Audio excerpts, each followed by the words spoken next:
Hi friends, ಬನ್ನಿ ಇವತ್ತಿನ episode ನೋಡ್ಕೊಂಬರೋಣ. ಈ ಕಡೆ ಸೂರ್ಯ ಕನಕಾಗೆ ಅಂತ ತೊಗೊಂಬಂದಿರೋ ಚೈನನ್ನು ಹಾಕು ಅಂತ ಹೇಳಿ ಮೀನಾಗೆ ಹೇಳಿ ಹಾಕ್ಸ್ತಾರೆ. ಅಯ್ಯೋ ಮಾವ, ನನಗೆ ಇದೆಲ್ಲ ಏನು ಬೇಕಾಗಿಲ್ಲ ಅಂಥೇಳಿ ಅಂದಾಗ, ನಾನೇ ಕಷ್ಟಪಟ್ಟು ನಿನಗೆ ದುಡಿದು ಅದರಲ್ಲಿ ಒಡವೆ ತೊಗೊಳ್ಬೇಕಂದ್ರೆ ತುಂಬ ಕಷ್ಟ ಆಗುತ್ತಮ್ಮ, ಅದಕ್ಕೆ ಈ ಒಡವೆ ಕೊಡ್ತಾಯಿದ್ದೀನಿ. ಯಾವುದೇ ಒಂದು ತಂದೆಗೆ ಮಗಳಿಗೆ ಈ ಥರ ಒಡವೆ ಮಾಡೋಕ್ಕೆ ಕಣ್ಣು ತುಂಬ ಖುಷಿ ನೋಡಬೇಕಂತೇಳಿ ತುಂಬ ಆಸೆ ಇರುತ್ತೆ. ಆದರೆ ನನ್ನ ಕೈಲಿ ಆದಷ್ಟು ನಾನು ಮಾಡ್ತಾಯಿದ್ದೀನಿ. ನನ್ನ ಕೈಲಿ ಈಗ ಸದ್ಯಕ್ಕೆ ಇಷ್ಟೇ ಆಗೋದು. ನಿನ್ನ ಮದುವೆ ಅಷ್ಟರಲ್ಲಿ ಇನ್ನೂ ಒಂದು ಸ್ವಲ್ಪ ನನ್ನ ಕೈಲಿ ಆದಷ್ಟು ಒಡವೆಗಳು ಮಾಡ್ಸಾಕ್ತೀನಿ, ತಲೆ ಕೆಡಿಸ್ಕೊಬೇಡ ಅಂತ ಹೇಳಿ ಮೀನಾಗೆ ಹಾಕು ಅಂತ ಹೇಳಿ ಚೈನನ್ನು ಹಾಕೋಕೆ ಹೇಳ್ತಾರೆ. ಈ ಕಡೆ ನಿನಗೆ ಖುಷಿ ಆಯಿತಾ ಅಂತ ಹೇಳಿ ಈ ಕಡೆ ಮೀನನ್ನು ಕೇಳಿದಾಗ, ರೀ ನನಗಂತೂ ತುಂಬ ಖುಷಿ ಆಯಿತು. ನಮ್ಮ ಮನೆಯವ್ರ ಬಗ್ಗೆ ಇಷ್ಟೊಂದು ಒಳ್ಳೆ ಭಾವನೆ ಇಟ್ಕೊಂಡಿದ್ದಾರೆ, ಇಷ್ಟೊಂದು ಪ್ರೀತಿ ಇಟ್ಕೊಂಡಿದ್ದಾರೆ ಅಂಥೇಳಿ ನನಗಂತೂ ತುಂಬ ಖುಷಿ ಆಗ್ತಾಯಿದೆ. ನನ್ನ ಖುಷಿನ ವ್ಯಕ್ತಪಡಿಸೋಕ್ಕೆ ಆಗ್ತಾಯಿಲ್ಲ ಅಂಥೇಳಿ ಈ ಕಡೆ ಮೀನಾ ಅಂತಾಳೆ. ಅದಕ್ಕೆ ಹೌದು ಬಾವ ಅಂತ ಕೇಳ್ತಾರೆ. ಈ ಕಡೆ ಕನಕ, ಬಾವ ನೀವು ಸಾಧನೆ ಮಾಡಿರೋದು, ನೀವು ಅವ್ರು ಚೈನ್ ಪ್ರೆಸೆಂಟ್ ಮಾಡಿರೋದು ನಿಮಗೆ, ಅದು ನಿಮ್ಮ ಕತ್ತಲ್ಲಿದ್ರೇ ಚೆನ್ನಾಗಿರುತ್ತೆ, ದಯವಿಟ್ಟು ನನಗೆ ಕೊಡಬೇಡಿ ಅಂದಾಗ, ಸುಮ್ಮನೆರಮ್ಮ ನೀನು, ಅದು ಚೈನ್ಗೆ ಗಂಡು ಕತ್ತಾದ್ರೇನು ಹೆಣ್ಣು ಕತ್ತಾದ್ರೇನು ಯಾರೋ ಒಂದು ಕತ್ತು ನೋಡೋಕ್ಕೆ ಚೆನ್ನಾಗಿದ್ದರೆ ಸಾಕು ಅಂತ ಹೇಳಿ ಈ ಕಡೆ ಮೀನಾಗೆ ಹಾಕ್ಸ್ತಾನೆ. ಈ ಕಡೆ ಚೈನ್ ಹಾಕಿರೋದನ್ನ ನೋಡಿ ಈ ಕಡೆ ಕನಕಾಗೆ ತುಂಬ ಒಳಗಡೆ ನೋವಾಗ್ತಾ ಇರುತ್ತೆ. ಭಾವ ಇಷ್ಟೊಂದು ನಂಬಿಕೆ ಇಟ್ಟಿದ್ದಾರಲ್ಲ ನನ್ನ ಮೇಲೆ, ಹೆಂಗೆ ಅಯ್ಯೋ ನಾನು ಅರುಣ್ನ ಮದುವೆ ಆಗೋದು ಭಾವನ ವಿರುದ್ಧವಾಗಿ ಅಂತೇಳಿ ಯೋಚನೆ ಮಾಡ್ತಾ ಇರ್ತಾಳೆ. ಅದೇ ಟೈಮ್ಗೆ ಕನಕ ತಾಯಿನೂ ಸಹ ಈ ಚೈನ್ ಹಾಕಿರೋದನ್ನ ನೋಡಿ ತುಂಬ ಖುಷಿ ಪಡ್ತಾ ಇರ್ತಾಳೆ. ಅದೇ ಟೈಮ್ಗೆ ಈ ಕಡೆ ಸೂರ್ಯ, ಹೆಂಗಿದೆ ಚೈನು ನಿನ್ನ ತಂಗಿ ಕನಕ ಕತ್ತಿಗೆ ಅಂದಾಗ, ರೀ ತುಂಬ ಚೆನ್ನಾಗಿ ಕಾಣಿಸ್ತಾ ಇದೆ ರೀ ಅಂತೇಳಿ ಅಂತಾರೆ. ಆದ್ರೂ ಕನಕ, ಭಾವ ನನಗೆ ಯಾಕೋ ಬೇಡ ಅಂತ ಅನಿಸ್ತಾ ಇದೆ, ನನಗೆ ಯಾಕೋ ಇಷ್ಟ ಆಗ್ತಾಯಿಲ್ಲ, ಈ ಥರ ನೀವು ಮಾಡಿರೋ ಚೆನ್ನ ನೀವು ಮಾಡಿರೋ ಸಾಧನೆಗೆ ನಿಮ್ಗೆ ಕೊಟ್ಟಿರೋ ಚೆನ್ನ ನನಗೆ ಹಾಕಿದ್ದೀರಾ ಅಂತ ಅಂದಾಗ, ಅಯ್ಯೋ ಸುಮ್ಮನೆರಮ್ಮ, ಇದು ಇನ್ನೂ ಸ್ಯಾಂಪಲ್ ಅಷ್ಟೇ, ಖಂಡಿತವಾಗ್ಲೂ ನಿನ್ನ ಮದುವೆ ಅಷ್ಟರಲ್ಲಿ ನನ್ನ ಕೈಲಾದಷ್ಟು ಒಡವೆ ಮಾಡ್ಸಾಕ್ತೀನಿ ಅಂದಾಗ, ಅವ್ರ ತಾಯಿ, ನಾವು ತುಂಬ ಅದೃಷ್ಟ ಮಾಡಿದ್ರಿ ನಿಮ್ಮಂಥ ಅಳಿಯನ ಪಡೆಯೋದಕ್ಕೆ, ದೇವರು ಒಳ್ಳೆ ಅಳಿಯನ ನಮ್ಗೆ ಕೊಟ್ಟಿದ್ದಾರೆ ಅಂತ ಹೇಳಿ ಅಂತಾಳೆ. ಅದೇ ಟೈಮ್ ಈ ಕಡೆ ಸೂರ್ಯ, ನನಗೆ ನಿಮ್ಮನ್ನು ಬಿಟ್ಟರೆ ಬೇರೆ ಯಾರಿದ್ದಾರೆ, ನೀವೇ ಅಲ್ವಾ ನನಗೆ ಫ್ಯಾಮಿಲಿ, ನಿಮ್ಮಿಂದ ಏನಾದರೂ ಮೋಸ, ನನ್ನಿಂದ ನಿಮ್ಗೆ ಯಾವುದೇ ಕಾರಣಕ್ಕೂ ಮೋಸ ಆಗೋಲ್ಲ, ಆದರೆ ನಿಮ್ಮಿಂದ ನನಗೆ ಯಾವುದೇ ಕಾರಣಕ್ಕೆ ಏನಾದ್ರು ಮೋಸ ಆದರೆ ನಾನು ಬದುಕೋದೇ ಇಲ್ಲ ಅಂತೇಳಿ ಸೂರ್ಯ ಅಂತಾನೆ. ಆ ಥರ ಅಂದ ತಕ್ಷಣ ಮೀನವ್ರ ತಾಯಿ, ಇಲ್ಲ ಅಳಿ ಅಂದರೆ ಖಂಡಿತವಾಗ್ಲೂ ಇಲ್ಲ, ಯಾವುದೇ ಕಾರಣಕ್ಕೂ ನಿಮ್ಮ ನಂಬಿಕೆಗೆ ನಾವು ಧಕ್ಕೆ ಬರೋ ಥರ ಕೆಲಸ ಮಾಡೋದೇ ಇಲ್ಲ, ನೀವು ತಲೆ ತಗ್ಗಿಸುವಂತಹ ಕೆಲಸ ಮಾಡೋದು ಒಂದೇ, ಆ ದೇವ್ರಿಗೂ ಕೆಟ್ಟ ಕೆಲಸ ಮಾಡೋದು ಒಂದೇ, ಖಂಡಿತವಾಗ್ಲೂ ಆ ಥರ ಕೆಲಸ ಮಾಡಲ್ಲ ಅಂತ ಹೇಳಿ ಅಂತಾಳೆ. ಈ ಕಡೆ ಸೂರ್ಯ, ಸರಿ ಆಯಿತು, ಬಂದಿದ್ದ ಕೆಲಸ ಮುಗಿತಲ್ಲ, ನಡಿ ಮೀನಾ ಹೊರಡೋಣ ಅಂದಾಗ, ರೀ ನಾವು ನಮ್ಮ ಅಮ್ಮ ಇವ್ರ ಜೊತೆ ಫ್ಯಾಮಿಲಿ ಜೊತೆ ಒಂದು 10 ನಿಮಿಷ ಟೈಮ್ ಸ್ಪೆಂಡ್ ಮಾಡ್ತೀನಿ, ನೀವು ಹೊಡೀರಿ ಅಂತೇಳಿ ಅಂತಾಳೆ. ಸರಿ ಆಯಿತು ಅಂತೇಳಿ ಅಂದಾಗ, ವಾವ್ ಕನಕ ತುಂಬ ಚೆನ್ನಾಗಿ ಕಾಣಿಸ್ತಿದೆ ನಿಮಗೆ ಚೈನ್ ಅಂತೇಳಿ ಮಂಜ ರೇಗಿಸ್ತಾನೆ. ನಿನ್ನ ಮದುವೆಗೂ ಸಹ ಆಗ್ತೀನಿ ಬಿಡೋ, ಹೊಟ್ಟೆ ಊರಿ ಬೀಳ್ಬೇಡ ಅಂತೇಳಿ ರೇಗಿಸ್ಕೊಂಡು, ಸರಿ ಆಯಿತು ನಮಗೆ, ನೀವು ಕೆಲಸ ಮುಗಿಸ್ಕೊಂಬ, ನಾವು ಹೊಡ್ತೀನಿ ಅಂತ ಹೇಳಿ ಆಚೆ ಬರ್ತಾನೆ. ಅದೇ ಟೈಮ್ಗೆ ಅರುಣ ಅಡ್ಡ ಸಿಗ್ತಾರೆ. ಏನಪ್ಪ ನಿನಗೆಲ್ಲಿ ಕೆಲಸ ಅಂತ ಹೇಳಿದಾಗ, ನೀನೇನಿಗೆ ಬಂದಿದ್ದೀಯ ಅಂತೇಳಿ ಅಂತಾರೆ. ಅದಕ್ಕೆ ಈ ಕಡೆ ಅರುಣು, ದೇವಸ್ಥಾನ ನಿಂದ ಅಥವಾ ನಿನ್ನ ಪ್ರಾಪರ್ಟಿನ ನಾನು ಯಾವಾಗ ಬೇಕಾದರೂ ಬರ್ಬೋದು ಅಂಥೇಳಿ ಅರುಣ್ ಅಂತಾನೆ. ಅದಕ್ಕೆ ಈ ಕಡೆ ಸೂರ್ಯ ಎದ್ಕೊಂಡು, ದೇವಸ್ಥಾನ ನಿನ್ನ ಪ್ರಾಪರ್ಟಿ ಅಲ್ಲ, ದೇವಸ್ಥಾನದಲ್ಲಿರೋ ಹೂವು ನನ್ನ ಪ್ರಾಪರ್ಟಿ, ಅದಕ್ಕೋಸ್ಕರ ನಾನು ಕೇಳ್ತಾ ಇದ್ದೀನಿ ಅಂತೇಳಿ ಅಂತಾರೆ. ನಿಂತವ್ರು ಯಾವ ಥರ ಕ್ರಿಮಿನಲ್ ಮಾಡಬೇಕು, ಯಾವ ಥರ ಹೆಸರು ಮಾಡಬೇಕು, ಯಾವ ಥರ ಮೈಗೆ ಮುಂದೆ ಸುಳ್ಳು ಹೇಳಬೇಕು ಅನ್ನೋದು ಕಲಿಬೇಕು ಅಂತೇಳಿ ಸೂರ್ಯ ಅಂತಾನೆ.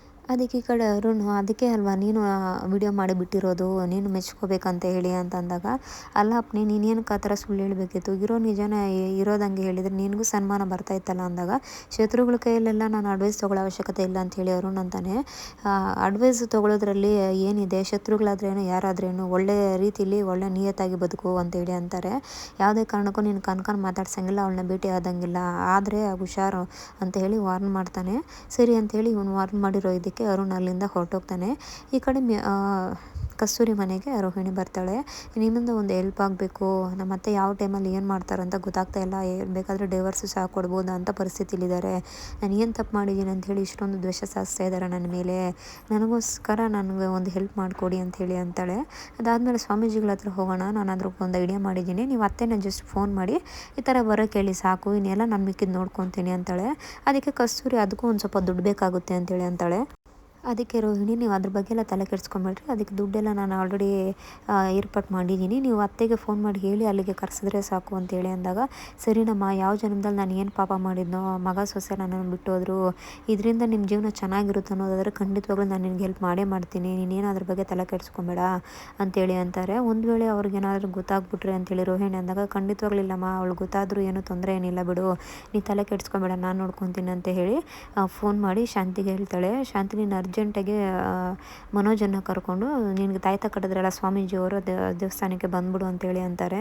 ಅದಕ್ಕೆ ಈ ಕಡೆ ಹೌದಾ ಅರ್ಜೆಂಟಾಗಿ ಅಂಥದ್ದು ಏನಾಯಿತು ಅಂದಾಗ ಏನೋ ಗೊತ್ತಿಲ್ಲ ತುಂಬ ದೊಡ್ಡ ಗಂಡಾಂತರ ಇದೆಯಂತೆ, ನೀನು ಆದಷ್ಟು ಬೇಗ ಮನೋಜನ್ನು ಕರ್ಕೊಂಡು ಜಾಸ್ತಿ ವಿಭೂತಿ ಎಲ್ಲ ಹಚ್ಕೊಂಡು ಮನೋಜನ್ನು ಕರ್ಕೊಂಡು ಬೇಗ ಬಂದ್ಬಿಡು, ನಾನು ಆಲ್ರೆಡಿ ಅಲ್ಲಿ ಇರ್ತೀನಿ ಅಂತ ಹೇಳಿ ಈ ಕಡೆ ಕಸ್ತೂರಿ ಫೋನ್ ಮಾಡಂತಾಳೆ. ಏನು ಇವಳು ನೀನು ತಿನ್ನೋಕೆ ಬಿಡೋದಿಲ್ಲ ಅಲ್ಲರೇ ಅಂಥೇಳಿ ಅಂದಾಗ, ಅಯ್ಯೋ ನೀನು ಆಮೇಲೆ ತಿನ್ನಿ ಅಮ್ಮ, ಬಾಮ್ಮ ಬೇಗ ಗಂಡಾಂತರ ಅಂತ ಹೇಳಿದ್ದಾರೆ, ನನ್ನ ಹೇಳಿದ ಮಾತು ಬೇಗ ಕೇಳು ಬಾ ಅಂತೇಳಿ ಅಂದಾಗ ಸರಿ ಆಯಿತು ಅಂತ ಹೇಳಿ ಮನೋಜ ಅಂತ ಹೇಳಿ ಒಳಗಡೆ ಹೋಗಿ ಮನೋಜನ್ನು ರೆಡಿ ಮಾಡ್ಕೊಂಡು ಅಲ್ಲಿಂದ ರೆಡಿಯಾಗಿ ಬರ್ತಾಳೆ. ಈ ಕಡೆ ಮೀನಾ ಮನೋಜ ಮತ್ತು ಶಾಂತಿ ಇಬ್ಬರನ್ನ ನೋಡಿ ತುಂಬ ಶಾಕ್ ಹೋಗ್ತಾಳೆ. ಸರಿ ಅಂತೇಳಿ ಅವರಿಬ್ಬರು ಏನೋ ಮಾತಾಡಿದ್ರೆ ಮನೆಯಿಂದ ಆಚೆ ಹೊರಡ್ತಾರೆ. ಅದೇ ಟೈಮ್ಗೆ ಈ ಕಡೆ ಮೀನಾಗೆ ಕಾಲ್ ಬರುತ್ತೆ. ಕನಕ ಕಾಲ್ ಮಾಡಿಬಿಟ್ಟು ಅರುಣ್ ಅವರು ಮೀಟ್ ಮಾಡ್ಬೇಕು ಅಂದ್ಕೊಂಡಿದ್ದಾರೆ ಅಕ್ಕ, ನೀವು ಬನ್ನಿ ನನ್ನ ಜೊತೆ ಅಂತಂದಾಗ, ಯಾಕೆ ಬೇಕು ಕನಕ ಇದೆಲ್ಲನೂ, ನಿಮ್ಮ ಭಾವ ಗೊತ್ತಾದರೆ ಅಷ್ಟೇ ಗೊತ್ತಲ್ವ ಕತೆ ಅಂದಾಗ, ಅಕ್ಕ ಪ್ಲೀಸ್ ಅಕ್ಕ, ಅವ್ರು ನಮ್ಮ ಜೊತೆ ಮಾತಾಡ್ಬೇಕು ಅಂದ್ಕೊಂಡಿದ್ದಾರೆ, ನಿಮ್ಮನ್ನು ಬಿಟ್ಟರೆ ಬೇರೆ ಯಾರಿದ್ದಾರೆ ನನಗೆ, ದಯವಿಟ್ಟು ನೀನೇ ನಮ್ಗೆ ಹೆಲ್ಪ್ ಮಾಡಿಲ್ಲ ಅಂದರೆ ಹೇಗೆ, ದಯವಿಟ್ಟು ಬನ್ನಿ, ಮನೇಲೆಲ್ಲ ಬೇಡ ಯಾವುದಾದ್ರು ಹೋಟ್ಲಲ್ಲಿ ಮೀಟ್ ಮಾಡೋಣ ಅಂತ ಹೇಳ್ತಾ ಇದ್ದಾರೆ, ಅದಕ್ಕೋಸ್ಕರ ನಿಮಗೆ ಕಾಲ್ ಮಾಡಿದೆ, ನೀವು ಬಂದರೆ ಜೊತೆಲೇ ಹೋಗಿ ಮೀಟ್ ಮಾಡ್ಬೋದು ಅಂತ ಹೇಳಿ ಅಂತ ಅಂದಾಗ, ಸರಿ ಕನಕ ಆಯಿತು ನಾನು ಬರ್ತೀನಿ ಅಂತ ಹೇಳಿ ಮೀನಾ ಅಲ್ಲಿಂದ ಹೊರಟು ಮೀನಾ ಕನಕ ಇಬ್ಬರೂ ಸಹ ಅರುಣನ್ನು ಮೀಟ್ ಮಾಡೋದಕ್ಕೆ ಹೋಟೆಲ್ಗೆ ಬರ್ತಾರೆ. ಅದು ಸೂರ್ಯಗೆ ಗೊತ್ತಿಲ್ಲದೇನೆ. ಹೋಟೆಲ್ಗೆ ಬಂದ ಮೇಲೆ ಬನ್ನಿ ಬನ್ನಿ ಕುತ್ಕೊ ಬನ್ನಿ, ಏನು ತೊಗೊತೀರ ಜ್ಯೂಸ್ ಏನಾರು ಹೇಳ ಅಂದರೆ, ನಾವು ತಿಂದು ಕುಡಿದು ಮಾಡುವಂಥ ಪರಿಸ್ಥಿತಿಲಿ ನಾವಿಲ್ಲ, ಏನು ಕೇಳಿ ಇಲ್ಲೆಲ್ಲ ಕರೆಯೋಂಥ ಅವಶ್ಯಕತೆ ಏನಿತ್ತು, ನಮ್ಮ ಗಂಡನಿಗೆ ನೀವು ಮೀಟ್ ಆಗಿರೋದನ್ನ ವಿಚಾರ ಏನಾದ್ರು ಗೊತ್ತಾದರೆ ಎಷ್ಟು ಬೇಜಾರು ಮಾಡ್ಕೊತಾರೆ ಗೊತ್ತಾ, ಅವ್ರಿಗೇನಾದ್ರು ಗೊತ್ತಾದರೆ ನಮ್ಮನ್ನು ಇಡ್ತಾರಾ, ಏನಕ್ಕೆ ನೀವು ಮಾತಾಡೋಕೆ ಕರೆದಿದ್ದೀರಾ ನಮ್ಮನ್ನು, ಅಂಥ ವಿಚಾರ ಏನಿದೆ ಅಂತೇಳಿ ಕೇಳ್ತಾರೆ. ಅದಕ್ಕೆ ಈ ಕಡೆ ಅರುಣ್ ಹೌದೌದು ಇದೆ, ಅದಕ್ಕೋಸ್ಕರ ನಾನು ಕರೆದಿರೋದು, ನಾನು ಒಂದು ನಿರ್ಧಾರಕ್ಕೆ ಬಂದಿದ್ದೀನಿ, ನಮ್ಮ ಮನೇಲಿ ಹುಡುಗಿನ ನೋಡ್ತಾ ಇದ್ದಾರೆ ಅಂತೇಳಿ ಅಂದಾಗ ಈ ಕಡೆ ಕನಕ ಶಾಕಾಗಿ ಹೋಗ್ತಾಳೆ. ಅದನ್ನು ನಮಗೆ ಹೇಳೋಕ್ಕೆ ಏನಕ್ಕೆ ಕಾಲ್ ಮಾಡಿದ್ದೀರಾ ನೀವು ಅಂತೇಳಿ ಅಂದಾಗ, ನಿಮ್ಮ ಮನೇಲೂ ನೋಡ್ತಾ ಇದ್ದಾರಂತಲ್ಲ ಹುಡುಗ ಕನಕಾಗಿ ಅಂತೇಳಿ ಕೇಳ್ತಾನೆ. ಹೌದು, ನೀವು ಆಲ್ರೆಡಿ ಹುಡುಗ ನೋಡ್ತಾ ಇದ್ದಾರೆ ಅಂತೇಳಿ ಗೊತ್ತಿದ್ದೂ ಏನಕ್ಕೆ ಕೇಳ್ತಾ ಇದ್ದೀರಾ, ಒಳ್ಳೆ ಹುಡುಗ ಸಿಕ್ಕಿದ್ರೆ ಖಂಡಿತವಾಗ್ಲೂ ನಾನೇ ಮಾಡೇ ಮಾಡ್ತೀನಿ, ಅದಕ್ಕೆ ನಾನು ಬರ್ತೀನಿ ಅಂಥೇಳಿ ಎದ್ದು ನಿಂತ್ಕೊತಾಳೆ. ಅದೇ ಟೈಮಿಗೆ ಈ ಕಡೆ ಕನಕ ಹತ್ಕೊಂಡು, ಅಕ್ಕ ಪ್ಲೀಸ್ ಅಕ್ಕ ನಮ್ಮ ಮದುವೆ ಮಾಡಿಬಿಡಿ ಅಂತೇಳಿ ಅಂತಾರೆ. ಏನು ಈ ಥರ ಹೇಳ್ತಾ ಇದೆಯಾ, ಹೆಂಗೆ ನಿಮ್ಮ ಬಾಬನ ವಿರುದ್ಧವಾಗಿ ನಾನು ಮದುವೆ ಮಾಡೋದು, ನನ್ನ ಬಗ್ಗೆ ಒಂಚೂರು ಯೋಚನೆ ಮಾಡು ಅಂಥೇಳಿ ಈ ಕಡೆ ಮೀನಾ ಅಂತಾಳೆ. ಆದರೂ ಅಕ್ಕ ನಿನ್ನನ್ನು ಬಿಟ್ಟರೆ ಬೇರೆ ಯಾರೂ ಇಲ್ಲ ನನಗೆ, ಅಪ್ಪ ಇದ್ದಿದ್ರೆ ನಿಮ್ಗೆ ಹೇಳ್ತಾ ಇದ್ದೆ, ಅಪ್ಪ ಸ್ಥಾನ ನೀವೇ ತುಂಬಿರೋದು, ದಯವಿಟ್ಟು ನಾನು ಹೇಳೋದನ್ನ ಕೇಳ್ಕೊಳ್ಳಿ ಅಂತ ಹೇಳಿ ಈ ಕಡೆ ಕನಕ ಅಂತಾಳೆ. ಅದೇ ಟೈಮ್ಗೆ ಈ ಕಡೆ ಅರುಣ್ ನಾನು ನಿಮ್ಮ ಜೊತೆ ಮಾತಾಡಬೇಕಂತಲೇ ಕರೆದಿರೋದು, ಅದು ನನ್ನ ಮದುವೆ ಬಗ್ಗೆ ಮಾತಾಡೋದಕ್ಕೆ, ನೀವು ಬೇರೆಯವ್ರ ಕೊಟ್ಟು ಮದುವೆ ಮಾಡಿಬಿಟ್ರೆ ನನ್ನ ಕನಕನ ಪ್ರೀತಿ ಕಥೆ ಏನು ಅಂತ ಅಂದಾಗ, ಈ ಕಡೆ ಒಳ್ಳೆ ಪ್ರೀತಿ ಹಿಡ್ಕೊಂಡಿದ್ದೀರಲ್ರಿ, ಈಗ ಒಬ್ಬಳನ್ನ ಇವಳಿಗೋಸ್ಕರ 10 ಜನನ ಕಳ್ಕೊಬೇಕಾಗುತ್ತೆ ಅಂತ ಪರಿಸ್ಥಿತಿಲಿದ್ದಾಳೆ ಅವಳು, ಅದೇನಾದರೂ ನಿಮ್ಗೆ ಅರ್ಥ ಆಗ್ತಾ ಇದೆಯಾ ಅಂತ ಹೇಳಿ ಬೈತಾಳೆ. ಅದಕ್ಕೆ ಅರುಣ್ ನಾನು ಅದಕ್ಕೆ ಒಂದು ಪ್ಲ್ಯಾನ್ ಮಾಡಿದ್ದೀನಿ, ಅದರ ತಕ್ಕಂಗೆ ಮಾಡಿದ್ರೆ ಸಾಕು, ಅದಕ್ಕೆ ನಿಮ್ಮ ಸಪೋರ್ಟ್ ನಮಗೆ ಬೇಕೇ ಬೇಕು, ನೀವೊಬ್ಬರು ನಮ್ಮ ಜೊತೆಲಿದ್ದರೆ ಸಾಕು, ನಾವೇನಾದ್ರು ಬೇಕಾದರೂ ಎದುರಿಸ್ತೀರಿ, ನಾನು ಅದಕ್ಕೆ ಒಂದು ಪ್ಲ್ಯಾನ್ ಮಾಡಿದ್ದೀನಿ, ಅದಕ್ಕೆ ನೀವು ನನಗೆ ಸಪೋರ್ಟ್ ಮಾಡಿದ್ರೆ ಸಾಕು ಅಂತೇಳಿ ಈ ಕಡೆ ಅರುಣ್ ಅಂತಾನೆ. ಅದಕ್ಕೆ ಏನು ಪ್ಲ್ಯಾನ್ ಮಾಡಿದ್ದೀರಾ ಏನು ಅಂತೇಳಿ ಈ ಕಡೆ ಮೀನಾ ಕೇಳಿದಾಗ, ನಾನು ಈ ಥರ ರಿಜಿಸ್ಟರ್ ಮ್ಯಾರೇಜ್ ಮಾಡ್ಕೋಬೇಕು ಅಂದ್ಕೊಂಡಿದ್ದೀನಿ, ಅದು ನಿಮ್ಮ ಒಪ್ಪಿಗೆ ಇದ್ದರೆ ಮಾತ್ರ, ಕಾನೂನು ಪ್ರಕಾರ ಮದುವೆ ಆಗಿ ಕನಕನ ನಿಮ್ಮ ಮನೇಲೇ ಇಟ್ಕೊಂಡೇ ಇದ್ದು, ಅದಾದಮೇಲೆ ಎಲ್ಲರನ್ನೂ ಒಪ್ಪಿಸಿ ನಾನು ನಿಧಾನ ಕನಕನ ನಿಮ್ಮ ಮನೆಯಿಂದ ಆಚೆ ಕರ್ಕೊಂಡು ಹೋಗ್ತೀನಿ ಅಂತ ಹೇಳಿ ಅಂದ ತಕ್ಷಣವೇ ಈ ಕಡೆ ಮೀನಾ ಮತ್ತು ಕನಕ ಇಬ್ಬರು ಸಹ ಶಾಕ್ ಆಗೋಗ್ತಾರೆ. ಏನು ಮಾತಾಡ್ತಾ ಇದ್ದೀರಾ ಅಂತ ಗೊತ್ತಾಗ್ತಾ ಇದೆಯಾ ನಿಮಗೆ, ಒಂಚೂರು ಅದು ಪ್ರಜ್ಞೆ ಇದೆಯಾ, ರವಿ ಮತ್ತು ಶ್ರುತಿ ಮದುವೆ ನಡೆದಾಗ ನಾನು ಅಲ್ಲಿದ್ದೆ ಅಂತ ಒಂದೇ ಒಂದು ಕಾರಣಕ್ಕೆ ಎಷ್ಟೊಂದೆಲ್ಲ ಜಗಳ ಆಯಿತು, ನಮ್ಮ ಸಂಸಾರನೇ ಬೀದಿಗೆ ಬರೋ ಥರ ಆಯಿತು, ಈಗ ಈ ಮದುವೆ ಮುಂದೆ ನಿಂತ್ಕೊಂಡು ನಾನು ಮಾಡ್ರೆ ನನ್ನ ಜೀವನ ಹೆಂಗಿರುತ್ತೆ ಅಂತ ಗೊತ್ತಾ ನಿಮಗೆ, ನಾಳೆ ದಿವಸ ನನಗೆ ತೊಂದರೆ ಆಗುತ್ತೆ, ನಾನು ನನ್ನ ಗಂಡ ಜಗಳ ಮಾಡಬೇಕಾಗುತ್ತೆ, ಇದರಿಂದ ಯಾವುದೇ ಕಾರಣಕ್ಕೂ ಈ ಥರ ನಾನು ಮುಂದೆ ನಿಂತ್ಕೊಂಡು ಮದುವೆ ಮಾಡೋದು, ಅದು ಮನೆಯವ್ರಿಗೆ ಯಾರಿಗೂ ಗೊತ್ತಿಲ್ಲದೇನೆ ನಮ್ಮಮ್ಮ ಜೊತೆ ಮಾತಾಡ್ತೀನಿ ಅಂದಾಗ, ಬೇಡ ಬೇಡ ಅವ್ರು ಯಾರ ಜೊತೆಲೂ ಮಾತಾಡಬೇಡಿ, ದಯವಿಟ್ಟು ನೀವೇ ನಮ್ಮ ಮುಂದೆ ನಿಂತು ಮದುವೆ ಮಾಡಬೇಕು, ಯಾವುದೇ ಕಾರಣಕ್ಕೂ ನಿಮ್ಮ ಫ್ಯಾಮಿಲಿಗೆ ತೊಂದರೆ ಆಗೋದಿಲ್ಲ, ನನ್ನಿಂದ ಯಾವುದೇ ಕಾರಣಕ್ಕೂ ನಿಮಗೇನು ತೊಂದರೆ ಆಗೋದಿಲ್ಲ, ನಾನೇ ಎಲ್ಲ ಮುಂದೆ ನಿಂತ್ಕೊತೀನಿ, ಮದುವೆ ಆಗಿ ಮನೇಲಿ ಇಟ್ಕೊಳ್ಳಿ ಕನಕನ, ಅದಾದಮೇಲೆ ಎಲ್ಲರೂ ಒಪ್ಪಿಸಿ ನಿಧಾನವಾಗಿ ಕರ್ಕೊಂಡು ಹೋಗ್ತೀನಿ, ಅಲ್ಲಿವರೆಗೂ ಕಾನೂನು ಪ್ರಕಾರ ರಿಜಿಸ್ಟರ್ ಮ್ಯಾರೇಜ್ ಮಾಡ್ಕೊತೀನಿ ಅಷ್ಟೇ, ಇದು ನಮ್ಮಿಬ್ಬರು ಮಧ್ಯನೇ ಇರಲಿ ಅಂದಾಗ, ಇಲ್ಲ ಆಗಲ್ಲ ಅಂಥೇಳಿ ಮೀನಾ ಎದ್ದು ಓಡ್ತಾ ಇರ್ತಾಳೆ. ಅದೇ ಟೈಮ್ಗೆ ಈ ಕಡೆ ಕನಕ ಕೈ ಹಿಡಿದು, ಅಕ್ಕ ಪ್ಲೀಸ್ ಅಕ್ಕ ನೀನೇ ಏನಾದರೂ ಒಂದು ಮಾಡಿ ನಾನು ಮದುವೆ ಮಾಡಬೇಕು, ನಿನ್ನೆ ನಂಬಿದ್ದೀನಿ ಅಕ್ಕ, ನನಗೆ ಅರುಣ್ನ ಬಿಟ್ಟು ಬದುಕೋ ಶಕ್ತಿ ಇಲ್ಲ, ಜೀವನ ಅನ್ನೋದಾದರೆ ಅರುಣ್ನ ಜೊತೆಲೇ, ಇಲ್ಲಾಂದರೆ ಯಾವುದೇ ಕಾರಣಕ್ಕೂ ಯಾರ ಜೊತೆಲೂ ನಾನು ಮದುವೆನೇ ಆಗೋದಿಲ್ಲ, ಈ ಜೀವನನೇ ನನಗೆ ಬೇಡ ಅಂತೇಳಿ ಕನಕ ಅಂತಾಳೆ. ಕನಕ ಅಂದಾಗ ಮೀನಾಗಿ ಏನು ಮಾತಾಡಬೇಕು ಏನು ಇದು ಮಾಡಬೇಕಂತ ಗೊತ್ತಾಗೋದೇ ಇಲ್ಲ. ಅದಕ್ಕೆ ಸರಿ ಆಯಿತು, ನನಗೆ ಒಂದು ಸ್ವಲ್ಪ ಟೈಮ್ ಕೊಡಿ, ನೀನು ಇದ್ರ ಬಗ್ಗೆ ಯೋಚನೆ ಮಾಡಬೇಕು, ಸಡನ್ನಾಗಿ ಡಿಸಿಷನ್ ತೊಗೊಳಕ್ಕಾಗಲ್ಲ ಅಂಥೇಳಿ ಕನಕ ಅಂತಾಳೆ. ಈ ಕಡೆ ಶಾಂತಿನ ಸ್ವಾಮೀಜಿಯವ್ರ ದೇವಸ್ಥಾನಕ್ಕೆ ಕರ್ಕೊಂಬಂದಿರ್ತಾರೆ. ಯಾಕೆ ಸ್ವಾಮೀಜಿ ಬೇಗ ಬರೋಕ್ಕೆ ಹೇಳಿದ್ರಂತೆ, ಏನಾಯಿತು ಅಂಥದ್ದು ಅಂದಾಗ, ಅಂದಾಗ ನಿಮಗೆ ತಾಯ್ತ ಕಟ್ಟಿದ್ನಲ್ಲ, ಬೇಗ ದಯವಿಟ್ಟು ಅದನ್ನ ಬಿಚ್ಚಿಡ್ಲಿಕ್ಕೆ ಅಂತ ಹೇಳಿ ಅಂತಾರೆ. ಅದಕ್ಕೆ ಯಾಕೆ ಸ್ವಾಮೀಜಿ ಏನಾಯಿತು ಅಂತಂದಾಗ, ನಿಮಗೆ ಒಂದು ದೊಡ್ಡ ಗಂಡಾಂತರ ಇದೆ, ಮೊದಲು ಆ ತಾಯ್ತನ ಬಿಚ್ಚಿಲಿ ಕೆಳಗಡೆ ಇಡಿ ಅಂತೇಳಿ ಅಂತಾರೆ. ಏನು ಸ್ವಾಮಿ ಅಂತಂದು ಗಂಡಾಂತರ ಅಂದಾಗ, ಹೌದು ದೊಡ್ಡ ಗಂಡಾಂತರ ಇದೆ ನಿಮಗೆ, ಯಮಧರ್ಮರಾಯ ಕಾಯ್ತಾ ಇದ್ದಾನೆ ನಿಮ್ಮನ್ನು ಕರ್ಕೊಂಡು ಹೋಗೋಕ್ಕೆ ಅಂತೇಳಿ ಅಂತಾಳೆ. ಹಂಗಂದ ತಕ್ಷಣ ಶಾಂತಿಗೆ ಶಾಕ್ ಆಗೋಗುತ್ತೆ. ಪ್ರಪಂಚದಲ್ಲಿ ಎಷ್ಟೋ ಜನ ಇರ್ಬೇಕಾದ್ರೆ ಅದ್ಯಾಕೆ ಯಮಧರ್ಮರಾಜ ನನ್ನೇ ಕರ್ಕೊಂಡು ಹೋಗ್ತಾನೆ ಅಂತ ಕೇಳ್ತಾಳೆ. ಅದಕ್ಕೆ ಹೌದಮ್ಮ, ನಾವು ಮಾಡಿರೋ ಕರ್ಮ ಫಲಗಳದು ಅಂತ ಹೇಳಿ ವಿಭೂತಿನ ಹಾಕ್ತಾರೆ. ನಿನಗೆ ತುಂಬ ದೊಡ್ಡ ಗಂಡಾಂತರ ಇದೆ, ಈ ಗಂಡಾಂತರನ ಮಾಡ್ತಿರೋದು ನಿಮ್ಮ ದೊಡ್ಡ ಸೊಸೆ. ಯಾವುದೇ ಕಾರಣಕ್ಕೂ ನಿಮ್ಮ ದೊಡ್ಡ ಸೊಸೆನ ಮನೆಯಿಂದ ಆಚೆ ಹಾಕಬಾರ್ದು. ನೀವೇನಾದ್ರು ಮನೆಯಿಂದ ಆಚೆ ಹಾಕಿದ್ರೆ ನಿಮ್ಮ ಗಂಡಾಂತರ ನಿಮ್ಮ ಬೆನ್ನು ಸುತ್ತಕೊಳ್ಳುತ್ತೆ. ನೀವು ಎಷ್ಟು ನಿಮ್ಮ ಮಗ ಸೊಸೆನ ಖುಷಿಯಾಗಿ ಇಡೋಕ್ಕೆ ಬಿಡ್ತೀರೋ ಅಷ್ಟು ನಿಮಗೆ ಒಳ್ಳೆಯದು ಅಂತೇಳಿ ಅಂತಾರೆ.